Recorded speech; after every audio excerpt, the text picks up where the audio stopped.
Il y a des espions chinois arrêtés aux États-Unis. L'affaire vient d'être révélée par le ministre américain de la Justice, Merrick Garland. Ces 13 ressortissants chinois sont inculpés dans 3 affaires différentes. Pour en parler, nous retrouvons notre correspondant à Washington, Mathieu Mabin. Mathieu, bonjour. Des mesures de rétorsion ont été prises à l'encontre de la Chine. Quelles sont-elles ?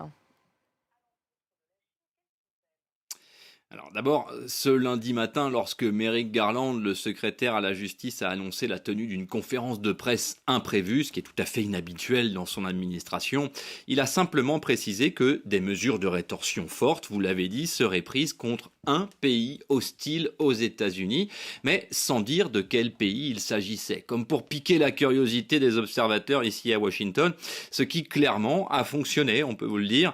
Concrètement, tout le monde ici s'attendait à un dossier qui concernerait la Russie ou l'Iran, mais à la surprise générale, il s'agissait de la Chine. À 13h30, heure de Washington, hier lundi, Merrick Garland annonçait une série d'arrestations un peu partout à travers le pays, des arrestations d'agents chinois infiltrés dans la société américaine et œuvrant, selon ses mots, à déstabiliser le système judiciaire américain et plus largement la société américaine. L'affaire est grave donc, ou plutôt les affaires, et elles sont variées. Un premier réseau d'agents chinois était chargé de contraindre des ressortissants chinois à rentrer dans leur pays pour les empêcher de participer au développement de l'économie américaine. Un second réseau d'agents, lui aussi partiellement démantelé et particulièrement actif entre 2008 et 2018, précise Merrick Garland, avait pour mission, pour faire simple, de déstabiliser les concurrents du géant chinois des télécommunications Huawei implanté aux États-Unis.